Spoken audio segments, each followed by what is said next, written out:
রাসূলুল্লাহি সাল্লাল্লাহু আলাইহি ওয়াসাল্লাম মান ক্বরাআল কুরআনা ফাস্তাযহারাহু ফাআহাল্লা হালালাহু ওয়া হাররামা হারামাহু আদখালাহুল্লাহুল জান্নাহ। প্রিয় ভাইয়েরা আমার, মনোযোগ দিয়ে কথাগুলো শুনেন।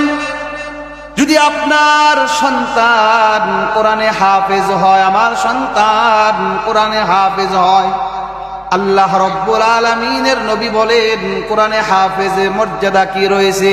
আমার উম্মতেরা শোনো, নবীজি বলেন যদি দুনিয়ার ভিতরে কোনো সন্তান কোরআনে হাফেজ হয়, কোরআন যেটাকে হালাল করেছে নিজের জন্য হালাল করে নেয়, কোরআন যেটাকে হারাম করেছে নিজের জন্য হারাম করে নেয়, আমার আপনার নবী বলেন আমার সেই উম্মত কোরআনে হাফেজ হওয়ার কারণে তার জন্য প্রথম পুরস্কার হলো, নবীজি বলেন আদখালাহুল্লাহুল জান্নাহ। ওই সন্তানটা কোরআনে হাফেজ হওয়ার কারণে প্রথম তার মর্যাদা হলো আল্লাহ তাআলা কোরআনে হাফেজকে জান্নাতে প্রবেশ করাবেন। সুবহানাল্লাহ। প্রিয় ভাইয়েরা আমার, শুধু তা নয়, নবীজি বলেন দ্বিতীয় নাম্বার পুরস্কার হলো ওয়াশুফিআহু ফিহি আশারাতি মিন আহলি বাইতিহি কুল্লুহুম ক্বাদ ওয়াজাবা লাহুন নার।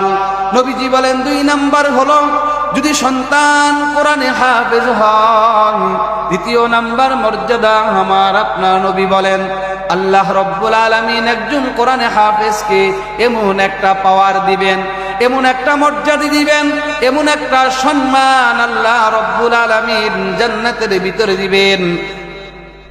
এমন 10 জনকে সুপারিশ করে আল্লাহর তৈরি জান্নাতে নিয়ে যাবে। নবীজি বলেন কদ ওয়াজাবাত লাহুন নার, যেই 10 জনের জন্য সিদ্ধান্ত হয়ে গেছে 10 জন তারা জাহান্নামে যাবে, ওয়াজিব হয়ে গেছে জাহান্নামে যাবে। আমার আপনার নবী বলেন আল্লাহ রব্বুল আলামিন জান্নাতের ভিতরে একজন কোরআনে হাফেজকে এত সম্মান এত মর্যাদা আমার আল্লাহ রব্বুল আলামিন দিবেন, কোরআনে হাফেজকে জান্নাতে প্রবেশ করাবেন এবং কোরআনে হাফেজ 10 জনকে সুপারিশ করে আল্লাহর তৈরি জান্নাতে নিয়ে যাবে। সুবহানাল্লাহ। আর জোরে বলেন না সুবহানাল্লাহ।